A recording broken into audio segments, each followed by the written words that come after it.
விசுவாச வாழ்க்கையில் வளர்ந்து வரும் பொழுது பல சோதனைகள் உங்களை எளிதாக ஜெயித்து விடுவதற்கு காரணம் நீங்கள் அதனை எதிர்க்க தொடங்குவதுதான். உங்களுக்குள் சலனத்தை ஏற்படுத்தும் சோதனைகளை எதிர்ப்பதற்கு பதிலாக உங்கள் கவனத்தை அதிலிருந்து திசை திருப்பி விடுங்கள். அப்படி செய்தால் அந்த சலனம் உங்களை ஜெயிக்காமல் நீங்கள் அந்த சோதனையை ஜெயித்துவிட முடியும். ஒரு குறிப்பிட்ட காரியத்தை செய்யவே கூடாது என்று நினைத்து உங்கள் சிந்தனையை எந்த அளவிற்கு அதிகமாக கட்டுப்படுத்த முனைகின்றீர்களோ அதைவிட அதிகமாக அது வளர்ந்து பூதாகரமாகி உங்களை ஈர்ப்பதினால் நீங்கள் விழுந்து விடுவீர்கள். சோர்வு உங்களை ஆட்கொண்டு விடும். நீ தீமையினாலே வெல்லப்படாமல் தீமையை நன்மையினாலே வெல்லு என்று பரிசுத்த வேதாகமும் கூறுகின்றது. உங்கள் மனது நல்ல எண்ணங்களால் நிறைந்திருந்தால் பாவம் செய்ய உங்களை தூண்டுகின்ற எந்த சோதனைக்கும் அங்கே இடமே இல்லாமல் போய்விடும். பெரும் தொற்று ஏற்பட்டு ஊரடங்கு சூழலில் உள்ள இது போன்ற காலகட்டங்களில் நீங்கள் வீட்டிலேயே அதிகமாக முடங்கியிருக்கும் சூழ்நிலை இருப்பதினால் இன்னும் அதிகமான சோதனைகளை சந்திக்க நேரிடும். ஆனால் நீங்கள் சந்திக்கும் அந்த சோதனை எதுவாக இருந்தாலும் அவைகளை நீங்கள் எதிர்க்க முயற்சிக்கும் பொழுது அந்த சோதனையோடு உங்களுக்கு இருக்கும் தொடர்பு அதிகரிப்பதினால் அது வலுப்பெற்று உங்களை மேற்கொண்டு விடும். உதாரணமாக, நீங்கள் டிவி பார்ப்பதாக வைத்துக் கொள்ளுங்கள். அதில் வரும் நிகழ்ச்சியோ பொருளோ நபரோ அல்லது சூழ்நிலையோ நீங்கள் சலனப்படும்படி உங்களை தூண்டும் பொழுது இந்த சோதனையில் நான் வீழ்ந்துவிடப் போவதில்லை என்று சொல்லிக்கொண்டே அதனை தொடர்ந்து பார்த்து கொண்டே இருப்பதினால் நீங்கள் அதனை எவ்வளவு எதிர்த்தாலும் பிரயோஜனம் ஒன்றுமில்லை. அதற்கு பதிலாக ரிமோட்டை எடுத்து சேனலை மாற்றிவிடுங்கள், அல்லது இன்னமும் ஒரு படி மேலே போய் டிவியை ஆஃப் செய்துவிட்டு அந்த இடத்தை விட்டே சென்று விடுங்கள். பிசாசுக்கு எதிர்த்து நில்லுங்கள் என்று வேதம் சொல்லுவது வெறுமனே பிசாசை கட்டுகிறேன் எதிர்க்கின்றேன் என்று ஆவேசமாக சத்தமிடுவதற்காக அல்ல.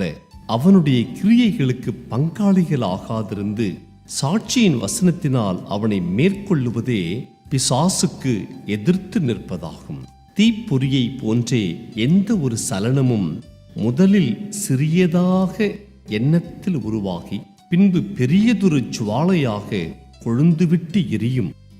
சாத்தானால் உங்கள் கவனத்தை ஈர்க்க முடியவில்லை என்றால் அந்த சோதனையில் நீங்கள் சிக்கவும் மாட்டீர்கள். விளம்பரம் செய்பவர்களும் இதே யுக்தியைத்தான் பயன்படுத்துகின்றார்கள்.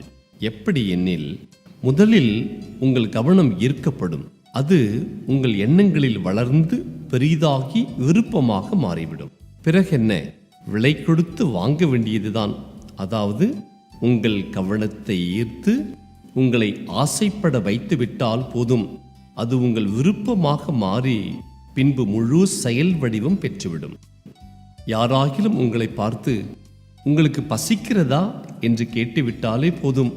அதுவரை பசி இல்லை என்றாலும் பசிக்கின்றதை போன்ற ஒரு உணர்வு உடனடியாக ஏற்பட்டுவிடும். அல்லது யாராகிலும் உங்களை பார்த்து நீங்கள் மிகவும் சோர்வாக காணப்படுகின்றீர்களே என்று கேட்டுவிட்டால் உடனடியாக சோர்வு ஏற்படுவதை போல உணர்ந்திருக்கின்றீர்களா?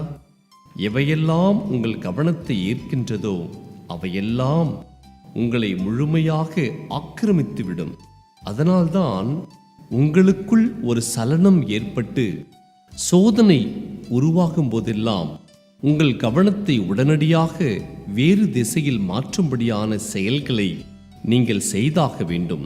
இதையே அப்போஸ்தலராகிய பவுல் பிலிப்பியர் 4:8 கடைசியாக, சகோதரரே, உண்மை உள்ளவைகள் எவைகளோ, ஒழுக்கம் உள்ளவைகள் எவைகளோ, நீதி உள்ளவைகள் எவைகளோ, கற்புள்ளவைகள் எவைகளோ, அன்பு உள்ளவைகள் எவைகளோ, நற்கீர்த்தி உள்ளவைகள் எவைகளோ, புண்ணியம் எதுவோ, புகழ் எதுவோ, அவைகளையே சிந்தித்துக் கொண்டிருங்கள் என்று எச்சரிக்கின்றார்.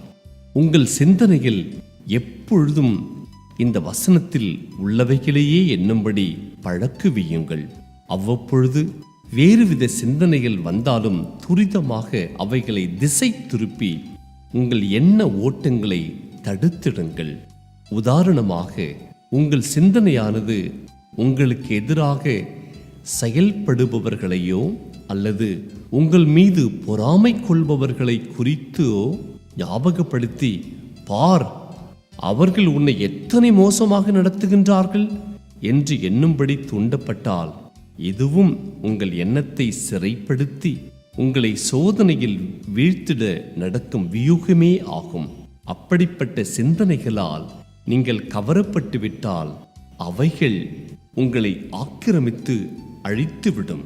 மாறாக தீமையை நன்மையினால் வெல்லும்படிக்கு அப்படிப்பட்டவர்களின் சமாதானத்திற்காக செபித்து அவர்களை ஆசீர்வதிக்கும்படியாக உங்கள் கவனத்தை திசை திருப்புங்கள். உங்களை சபிக்கிறவர்களை ஆசீர்வதியுங்கள் என்கின்ற இயேசு கிறிஸ்துவின் வார்த்தைக்கு நீங்கள் செவி கொடுத்தால் அது உங்கள் ஆவி ஆத்துமாவை விடுதலையுடனும் உங்கள் சிந்தனையை சமாதானத்துடனும் காத்துக்கொள்ளும். கவனியுங்கள், நீங்கள் எதனால் ஜெயிக்கப்பட்டிருக்கின்றீர்களோ அதற்கு அடிமைகளாயிருக்கின்றீர்கள் என்று வேதம் கூறுகின்றதல்லவா?